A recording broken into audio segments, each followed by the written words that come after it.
Welcome and thank you for stopping by Sheila's Audiobooks, and I am Sheila.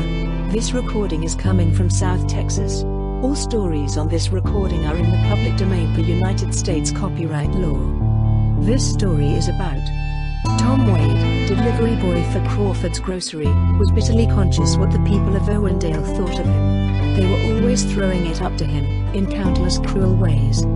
Even when people tried in their awkward way to be kind, they were reminding him of the family blot. Try as he may, they would not let him forget that he was the son of a convict, that his father was Jasper Wade.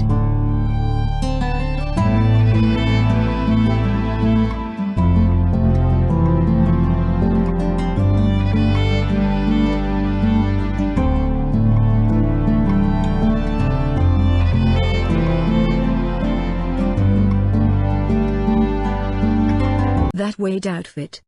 Tom Wade, delivery boy for Crawford's grocery, as he emptied out the peck of potatoes, was bitterly conscious that Nora Williams, the maid of all work, had suspended her task of dusting the dining room that she might keep a watchful eye upon him.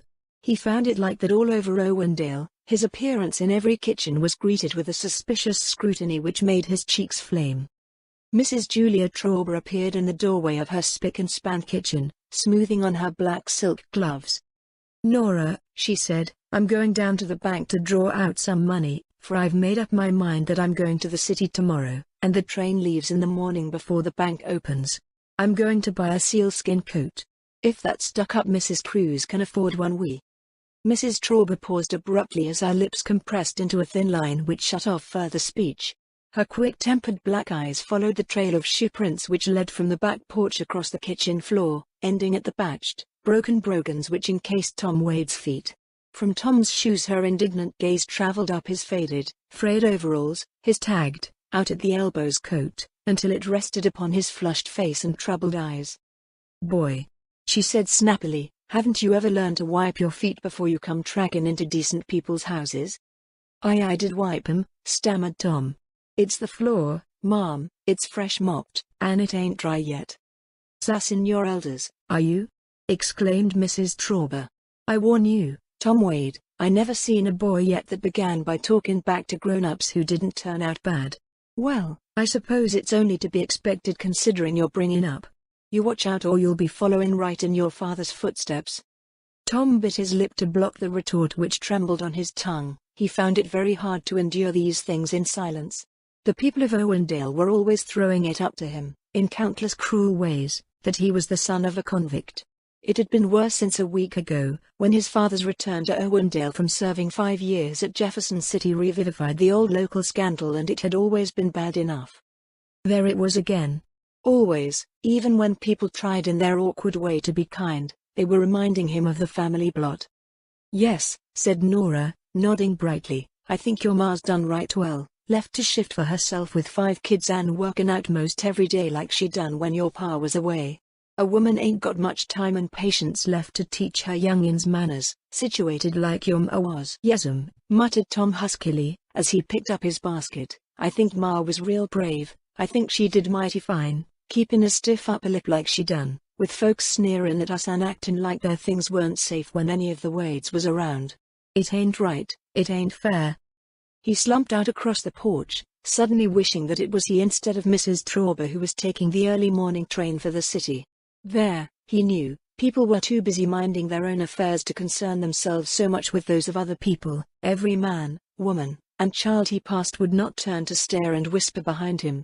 In Owendale crime seldom appeared to disturb the bucolic tranquility, and Jasper Wade stood out as the one horrible example of the stern justice that overtakes evildoers. I'd go to the city in the morning if I had the money," he exclaimed as he swung himself into the seat of the rattly old delivery wagon and slapped the reins smartly upon Napoleon's back, urging the habitually weary horse down the road. "If I could only get hold of the money," he repeated, and suddenly his spine tingled. He was thinking of the never-bolted windows in Owendale and of 2 women alone in a detached cottage and money in the house. With a horrified shudder he tried to put the picture from his mind.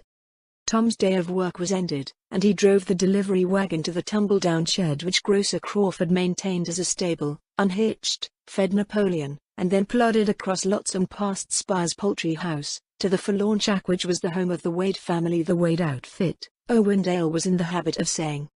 His mother, always tired, but doggedly going ahead with what at times seemed nothing short of superhuman vigor, was over the hot, cracked kitchen stove, preparing supper. The rest of the children were clamoring about her skirts. Jasper Wade, a smallish, timid sort of man, sat on the stoop of the back porch, staring somberly out over the weed-grown, rubbish-strewn yard. The prison pallor was still upon his cheeks. "Pa," said Tom, "I suppose you ain't got $20 you could let me?" $20? Jasper Wade laughed bitterly. "Where'd you think I'd get $20, kid? I ain't been home but a week, and ain't gone to work yet. What you want so much money for, Tom?" I want to go away," answered Tom chokingly. "I can't stand it no more, the way folks in Owendale is always throwing it up to me, about. Jasper Wade clenched his hands and his weak chin trembled. "I know, kid, I know," he said gruffly. "It ain't no fun for a family to live things down in a town like this. But it ain't me that's done anything, Pa. Why do folks always have to be watching and spying on me, when you ain't done nothing except have a father what was sent over the road? It ain't fair, kid, but folks kinda figure that there's elm branches on an elm tree.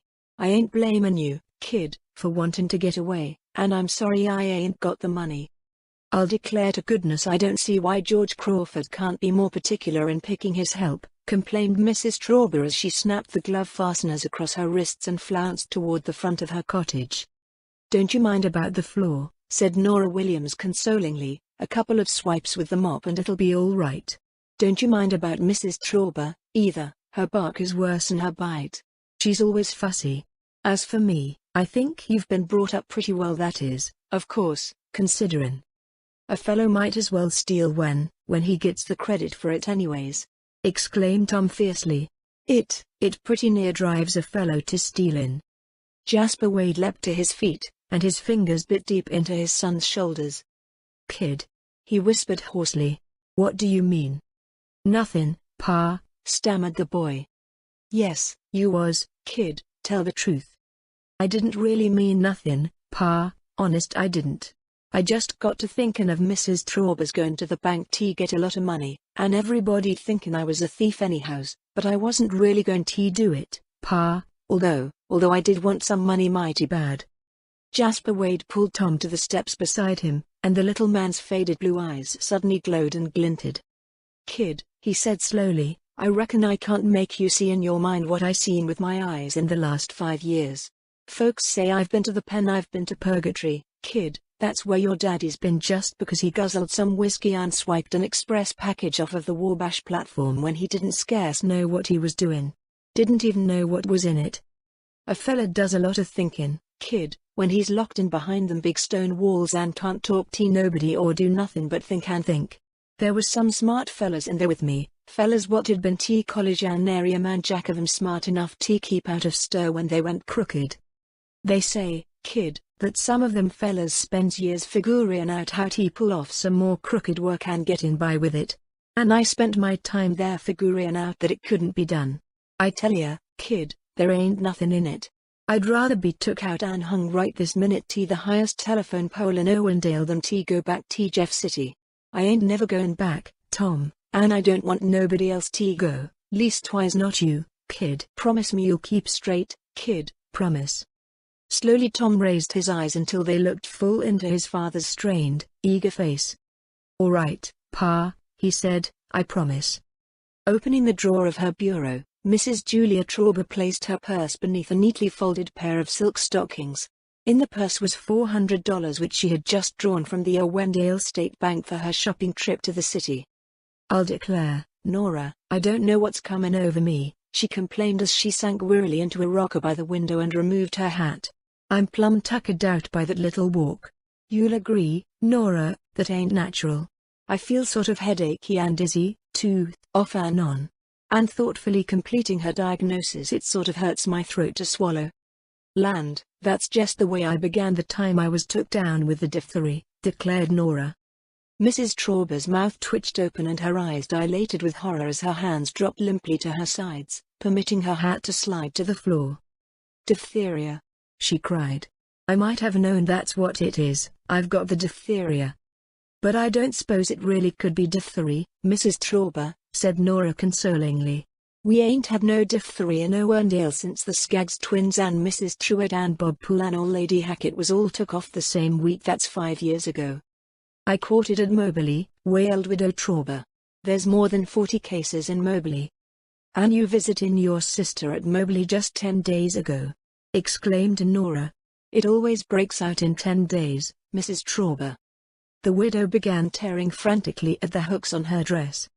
"Call Dr. Prentice, Nora," she commanded, "and then you come back and help me get into bed.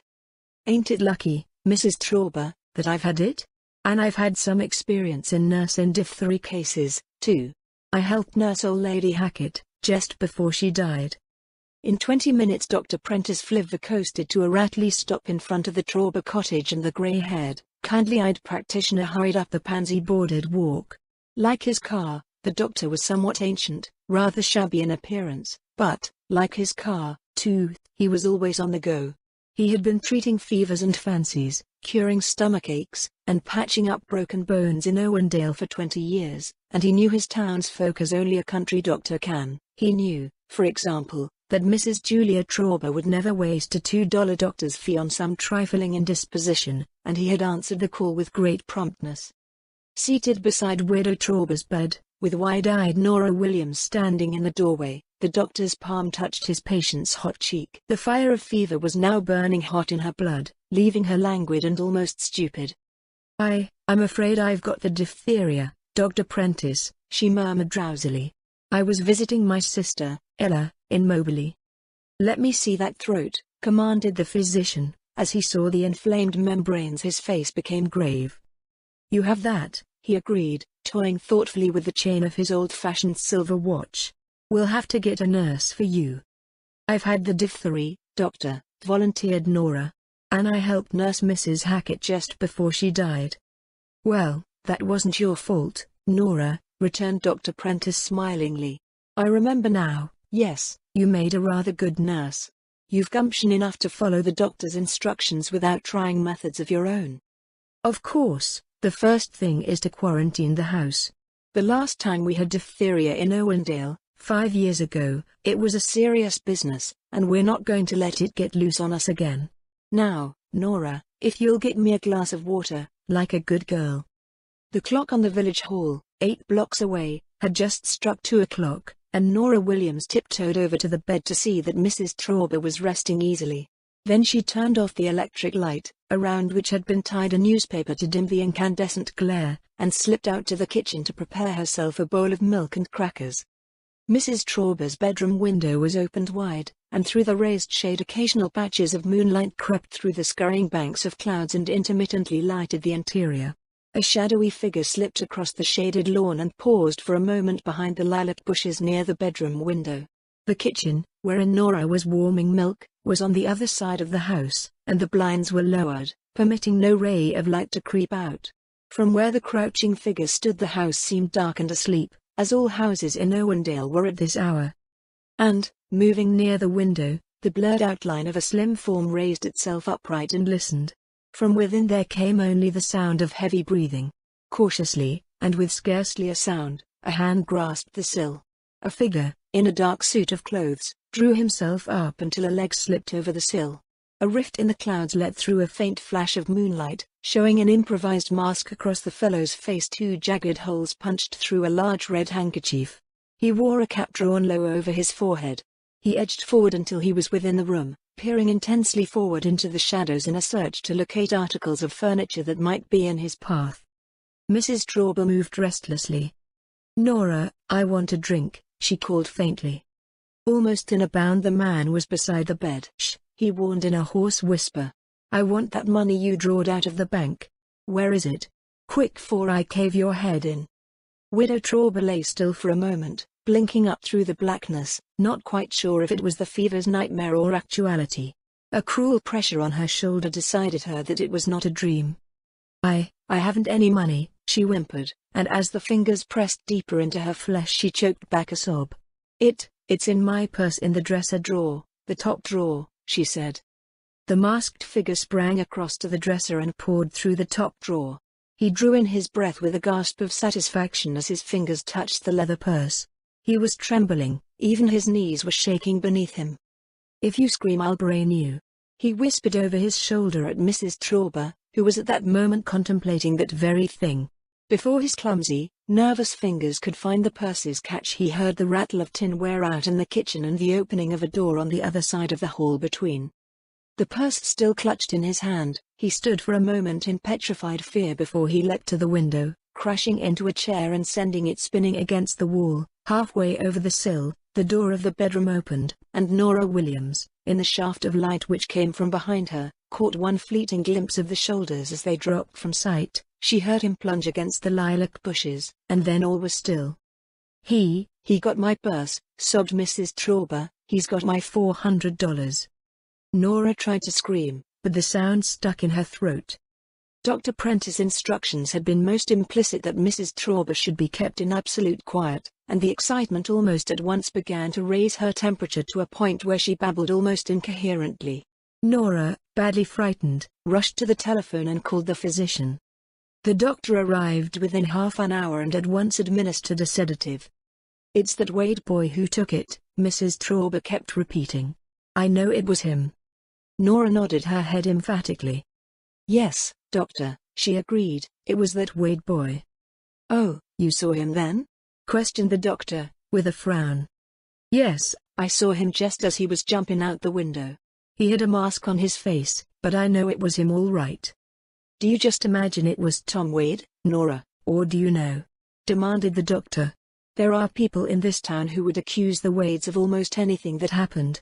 I find it hard to think that Tom." "Huh?" said Nora. "I guess it don't take nobody very smart to know that the Wade outfit is the only dishonest folks around here." "Give a dog a bad name," exclaimed Dr. Prentice, knitting his shaggy white eyebrows. "But Tom Wade heard Mrs. Traube telling me that she was going to the bank to draw out some money for her shopping trip to the city. It was when he was delivering groceries yesterday afternoon. I know he heard her." "Oh, I see," replied the doctor thoughtfully. "We'll have to look into it. I tried to get Constable Boatman on the phone when I called you, but Central couldn't raise him," explained Nora.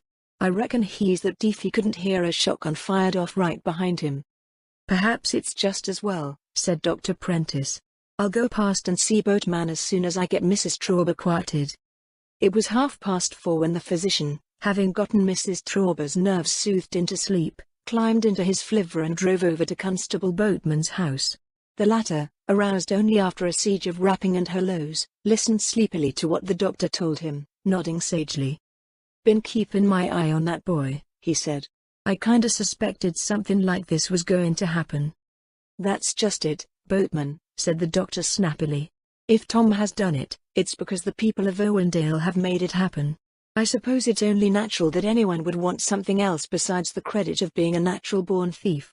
If that boy is guilty I blame the people of Owendale more than I do him. Sometimes I get very weary of people's smug, holier-than-thou attitude." "Why, Doc," exclaimed the horrified constable. "I hope you ain't excusing." "Get into your clothes," interrupted the doctor almost testily. It took the slow-moving boatman half an hour to dress, and when he came out the physician headed his auto across the railroad tracks, where the Wade shack was. "Kinda gets under your skin, eh, Doc?" queried the constable. "It was you, wasn't it, that got Jasper Wade's term reduced from 7 years to 5?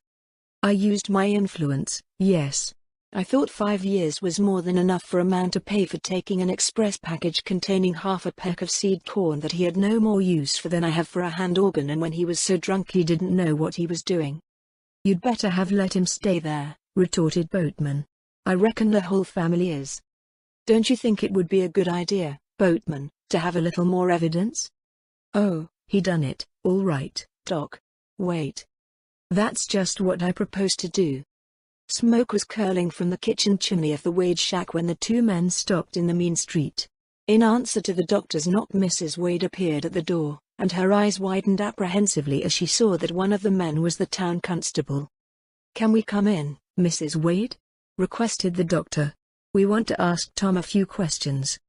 "A few mighty pointed questions," emphasized Boatman. "Yes, of course," she stammered as she held the door open for the two early morning visitors. "Tom has eaten breakfast. We got up kind of early this morning, for Tom is going to the city." "No, I reckon he ain't. He only thought he was going," amended the constable grimly, pushing his way into the combination kitchen dining room where Tom and his father were seated at the oilcloth-covered table. The other children were still in bed. "Tom," quavered Mrs. Wade, "the doctor and Mr. Boatman want to talk with you." "Seems like you're taking a sudden notion to go to the city, ain't you?" demanded Boatman accusingly. Jasper Wade, his face even more pale than the prison pallor of his cheeks, cringed before this note of authority. "I reckon Tom's got a right to go if he wants to," he said, with an effort at defiance, but his voice quavered. "Well, maybe he has, and then maybe he ain't," retorted the constable. "It depends whose money he was taking with him. There was money stole from Widow Trauber's house this morning." Mrs. Wade gasped, her work-worn fingers clutching at the edge of her faded, patched calico apron. Jasper Wade half rose from his chair, a stifled cry on his lips as he stared at his son. "No, no," exclaimed the mother. "He's only got the money what I give him. I swear I give it to him $50. Tom wanted to go away on account of folks always throwing it up to him about." $50? exclaimed Boatman sneeringly. "Where'd you get $50? It's money what I saved nickel at a time almost." "Likely story," answered the constable. "I'd be a heap more liable to believe that except further time when you lied till you was most blue in the face trying to save Jasper from going to jail, told that one of the children had found that express package. If you'd lie to save Jasper, I reckon you'd do it for Tom, too." "I ain't stole nothing," insisted Tom chokingly. "Tom," broke in Dr. Prentice, "did you know that Mrs. Trauber was drawing a large sum of money from the bank?" "Yes," admitted the boy, I knowed that." "Ah," exclaimed the constable. "Now come on and admit that you broke into the house." The boy shook his head insistently. "Just a minute," interposed Dr. Prentice. "Let me ask a question or so, Boatman. Tom, I want you to tell me what you did last night, everything." The boy felt the kindly tone of the doctor's voice. "Ain't much to tell," he began haltingly. "Mrs. Trauber throwed it up to me, like folks is always doing, about Pa, and I couldn't stand it no more. I asked Pa if he could let me have the money, and he didn't have it. When I went to bed I lay there thinking about going away, and then I thought about the freight that comes through long about midnight, so I got up and dressed. I was going to bum my way to the city. I knew how more would be about me riding the rods, so I sneaked out of the house." "It's a fine fish story," exclaimed the constable. "Fixin' up a fine yarn to account for sneaking out, huh?" "Let the boy finish, constable," urged Dr. Prentice. "I waited and waited over by the water tank, but the train never showed up, and I sort of changed my mind, for it was kinda scary thinking about riding them rods. When I come back to the house Ma was up. I told her what I'm in to do, and she says that if I was that set on leaving Owendale she had some money saved up and I could pay it back when I got a job in the city." "He's as good a liar as he is a bum thief," declared Constable Boatman. "I'm going to look around a bit."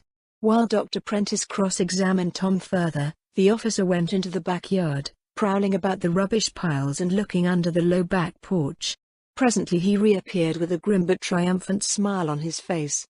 "I reckon you needn't bother, Doc, listening to any more of them fairy tales," he said. "I've got the proof right here, found it right out in the yard by the fence."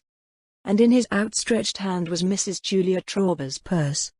With a groan Jasper Wade slumped over into a chair and buried his tousled head in the pillow of his shaking arms. Presently he pulled himself together with a jerk and got slowly to his feet. "It wasn't Tom that did it," he said heavily. It was me. I stole it. Tom, he was telling me about Mrs. Trauber drawing all that money out of the bank, and the temptation was too much. I snook out of the house and went over to the Widow Trauber's. Tom's telling the truth, he didn't have nothing to do with it. It's me you want, constable." Mrs. Wade began to sob. "And Jasper, you promised me you never would." "Why, Jasper, you didn't." "You keep a still tongue in your head," said Jasper Wade growlingly. "Don't stand there whimpering. I done it, and I allowed he take my medicine." Where's the money?" demanded the constable. Jasper Wade thrust his chin forward defiantly. "I ain't going to tell," he shouted. "Ain't nobody going to know what I done with that money. You give $50 of it to Tom, huh? We'll get that much of it back, anyhow," said Boatman. "It wasn't the money I stole that Tom got," replied Jasper.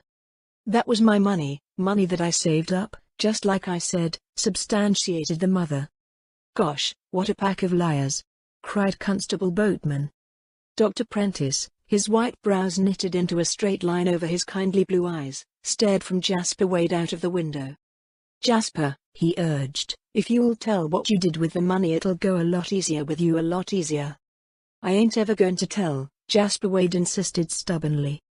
"Jasper," went on the doctor, "do you remember that talk you and I had the day that you got back from Jefferson City? You promised me that you'd behave yourself, told me that you'd rather die than go back to that life of living in prison. I guess you didn't mean that, eh?" "I did mean it, Doc," answered Jasper Wade shudderingly, but he shrugged his shoulders with a hopeless gesture. "You don't understand, Doc, you don't understand." "Ain't no use sticking around here listening to him blubber," cut in the constable. "I'll take him on down to the lockup. We ain't had nobody in there for more than a year." "Not the lockup, Constable," interposed Dr. Prentice. "Take him before Magistrate Roddy. I'm going to go his bond." "He'll skip it, sure's you're a foot high to a grasshopper," warned Boatman. "You won't skip out, will you, Jasper?" asked the doctor. "No, Doc, I ain't going to run away," promised the confessed culprit. "That's good enough for me, Jasper," replied the doctor. "Let's move along, Constable."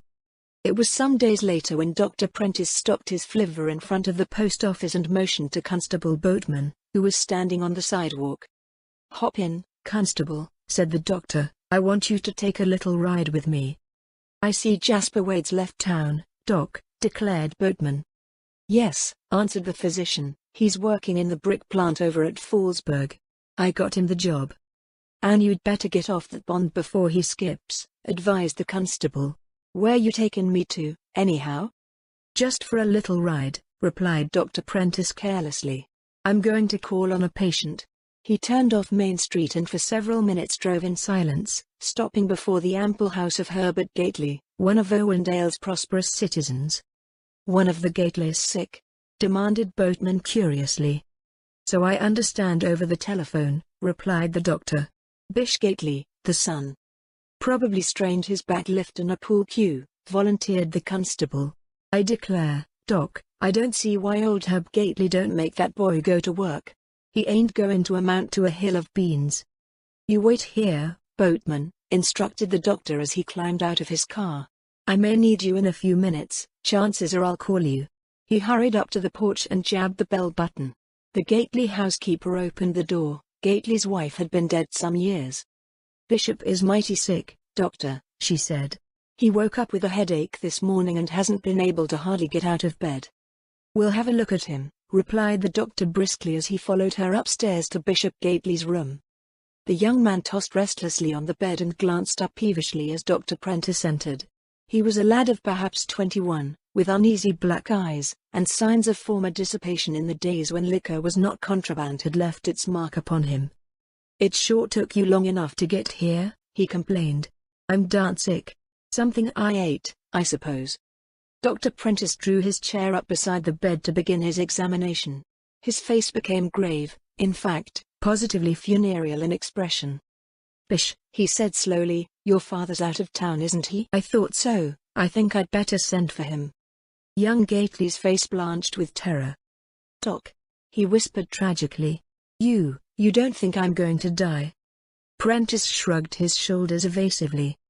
"Doc, you're afraid to tell me." "Oh, doctor, don't let me die." I am afraid to die. I'm afraid." "If you've got anything on your conscience, Bish, I'd advise you to get it off, now." "Yes, I have, Doc, I have, but I can't tell you." I can't tell." "It's about money, isn't it, Bish, someone else's money?" How did you know?" gasped out the sick youth. "A doctor gets so he can read people's minds, sometimes," murmured Dr. Prentice. "You'd better tell me now."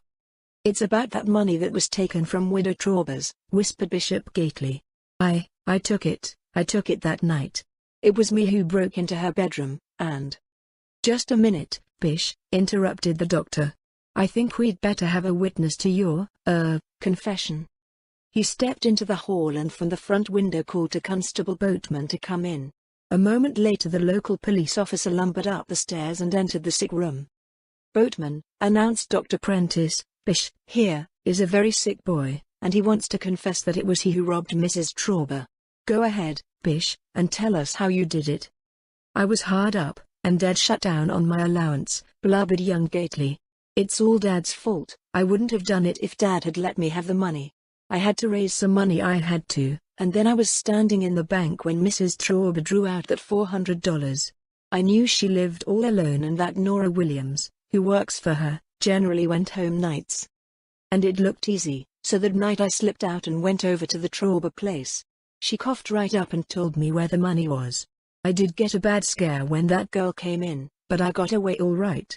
As I was coming back home I thought of Jasper Wade, just back from the pen, and I knew that everybody would think of him first. So I sneaked across the railroad tracks and dropped the empty purse in his yard. I didn't think it would make any difference, he'd have gone back to jail for something else, anyhow. I didn't mind that except, well, since I know that I'm going to die, I seem to think about it differently." "Die?"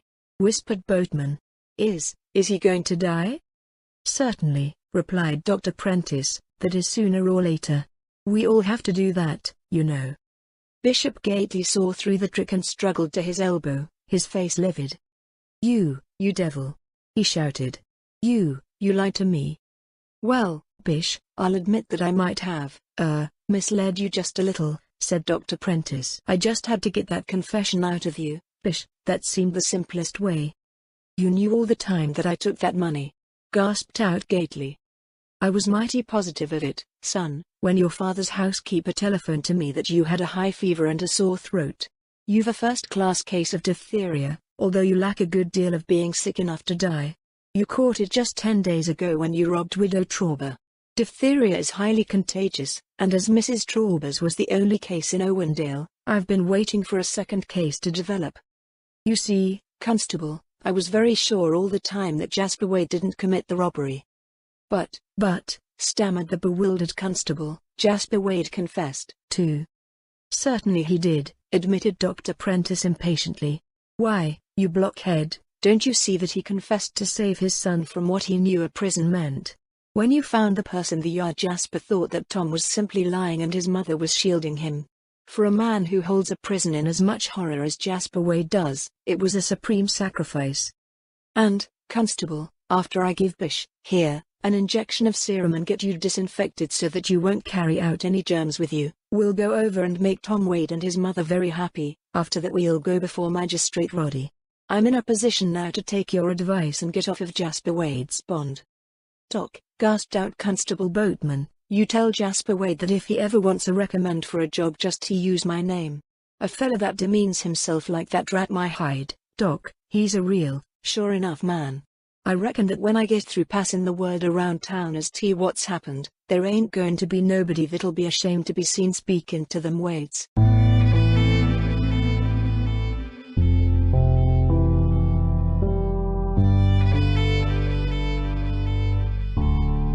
Thank you for listening to today's episode. I really hoped you enjoyed it. There will be more to come. Please subscribe not to miss out on what is next.